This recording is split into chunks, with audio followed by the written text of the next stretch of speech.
What's going on, you guys? It's Nick Johnson, your favorite sports YouTube journalist here, back with another video, and I'm going to give you an update in today's world of sports.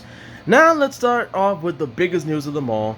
We have a National League champion, and of course, that is the Los Angeles Dodgers.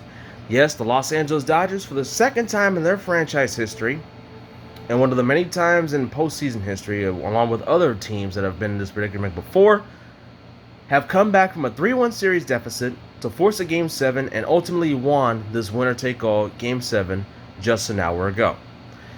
The Dodgers were trailing 2-0 after the first two innings before Will Smith tied it up with a 2-run RBI single, and Atlanta retook the lead again with a 3-2 lead before Kike Hernandez, in the bottom of the sixth inning, managed to tie the game up on a solo shot to left field, which is literally in the upper deck standings.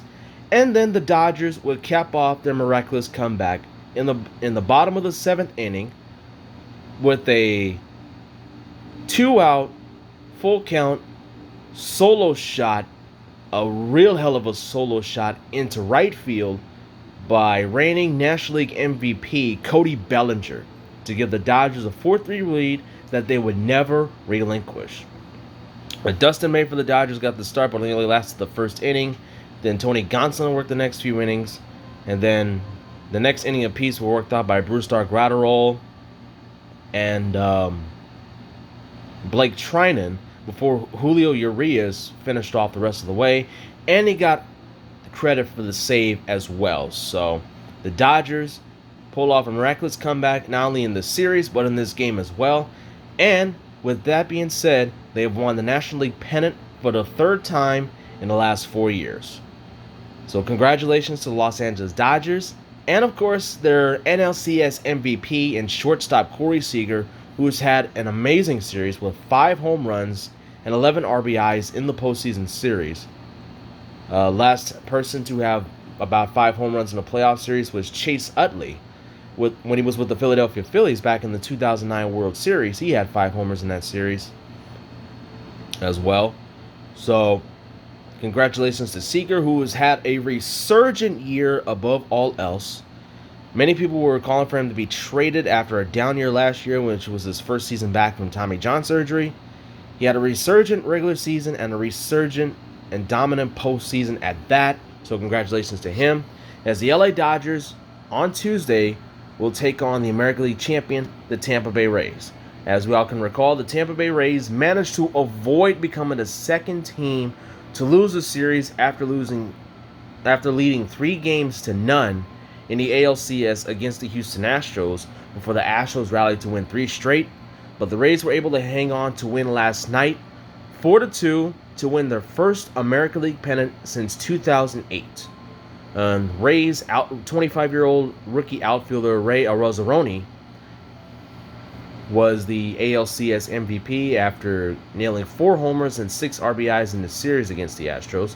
And many people were rooting for the Rays against the Astros because in light of the whole cheating scandal that came about during the offseason last year, many people thought the Rays were going to blow this one, and the Astros would once again stick it into the faces of many people who vilified them because of what they did, and basically level themselves as villains as well.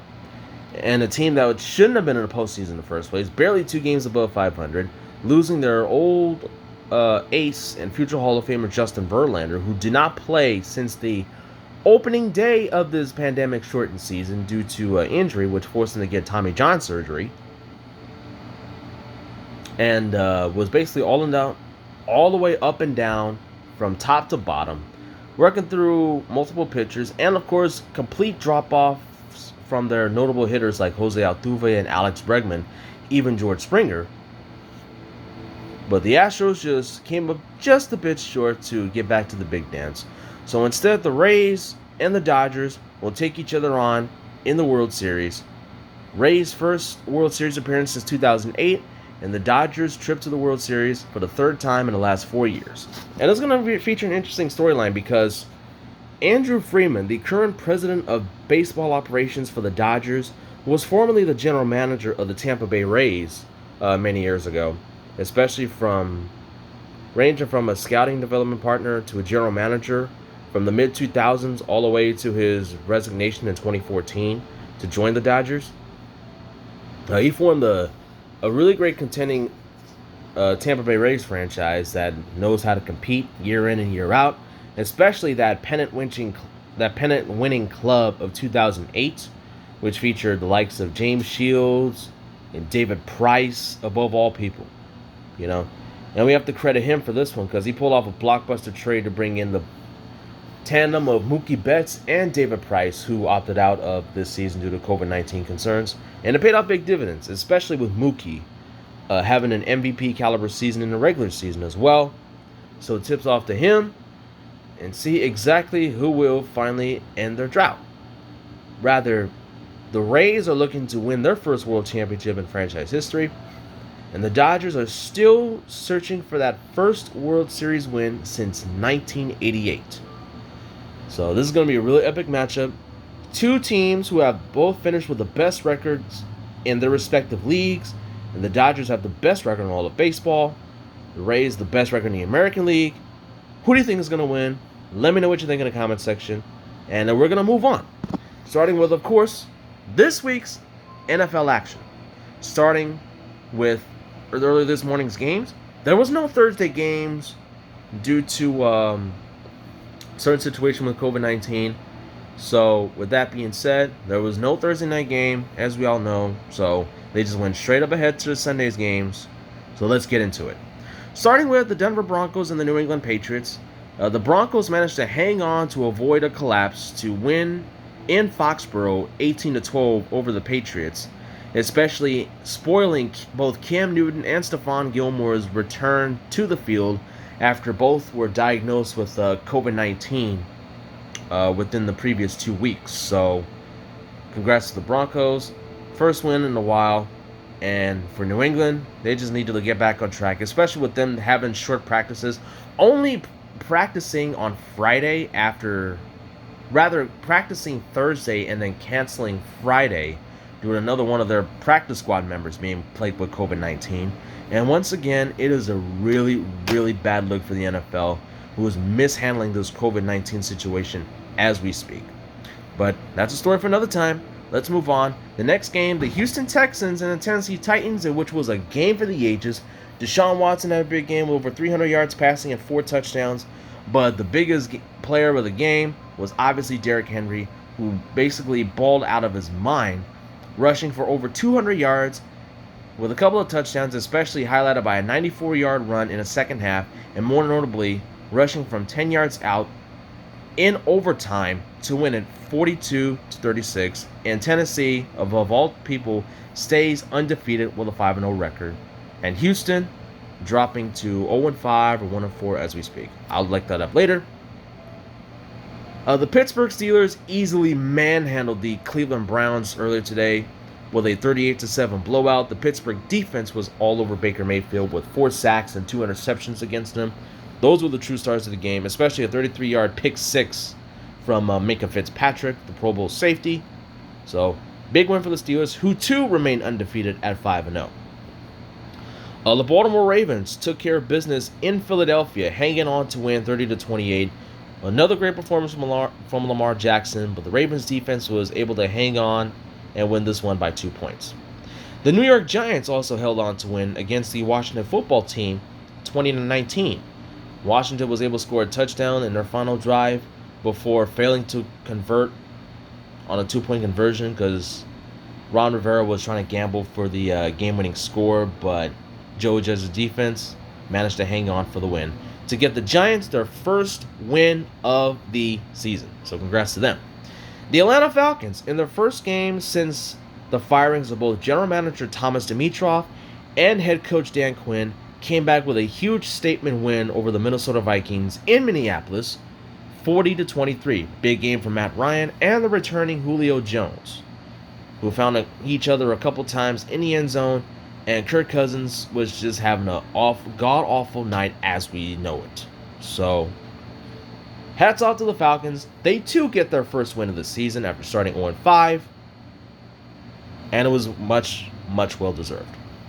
The Detroit Lions manhandled the Jacksonville Jaguars 34-16. Matthew Stafford rookie running back DeAndre Swift had a big game, and the stingy defense took care of business.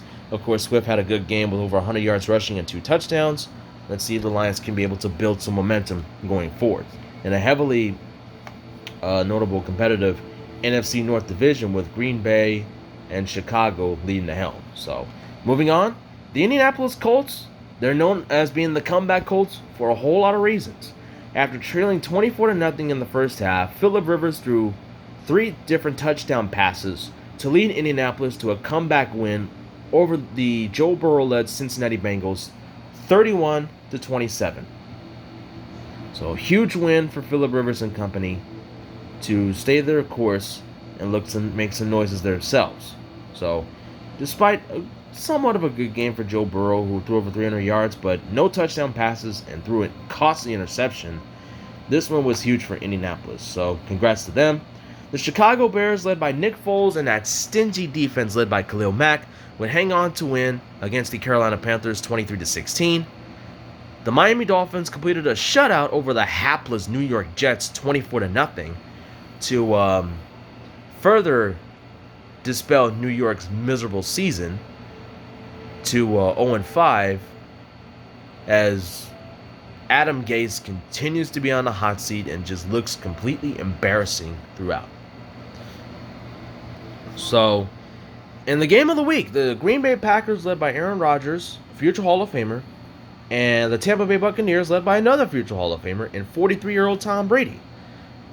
Now, this was expected to be an epic shootout between the two future Hall of Famers, but instead, we ended up getting a freaking blowout. Even though Tom Brady had a quiet night with 166 yards passing and 2 touchdowns, the defense was the biggest star of the game. They got a dozen sacks on Aaron Rodgers, rather half a dozen or close to half a dozen sacks on Aaron Rodgers, including 2 interceptions, 1 they returned for a touchdown, en route to a 38-10 blowout of the Green Bay Packers to hand Green Bay their first loss of the season. Of course, Rob Gronkowski at Tampa Bay finally had a big breakout game for Tampa Bay with 5 catches for 79 yards and a touchdown.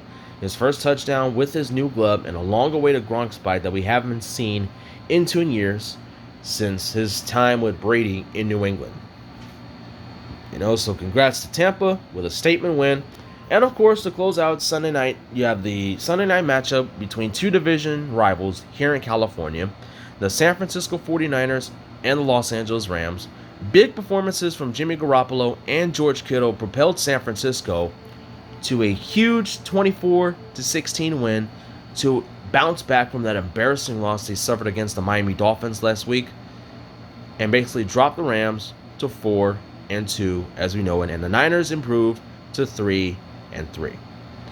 And tomorrow night, you're going to have 2 Monday games starting at 2 o'clock, a game between the Buffalo Bills and the reigning Super Bowl champion Kansas City Chiefs, and the Monday night showdown between the Arizona Cardinals and the Dallas Cowboys, in which the Cowboys will prepare their first game with Andy Dalton since Dak Prescott suffered that gruesome, horrible ankle injury that ended his season and will sideline him for the next 4 to 6 months, as we all know it.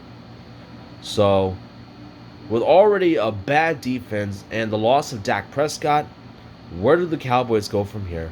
We'll find that out in tomorrow night's matchup against the Arizona Cardinals, who are still riding a hot hand as we speak, and are still trying to get back on track themselves after a 2-0 start. There's been a mixed bag throughout that stretch for that young Cardinals team that's looking to make some type of noise in the NFC West Division and the rest of the league as well. So make sure to tune into that, as both games, the Chiefs and Bills, will be on CBS, obviously, and the Monday showdown between Dallas and Arizona will be on ESPN and most likely Fox as well. Make sure to tune in and let me know what you guys think in the comment section. And what are your thoughts on this week? Let me know what you think in the comment section.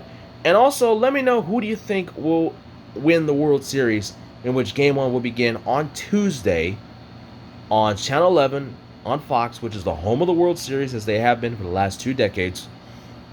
And let me know what you think of that matchup. Do you think it'll go 7? Do you think it'll be a sweep? Who do you think has the best chance to win? Do you think the Dodgers or the Rays? So, yeah. Let me know what you think in the comment section. Make sure to hit the like and subscribe button. Make sure to hit that bell com button where you get my daily notification updates on my videos in the near future. And once again, let me know in the comment section. And with that being said, this is Nick Johnson, your favorite sports YouTube journalist here, and I'm out. Peace.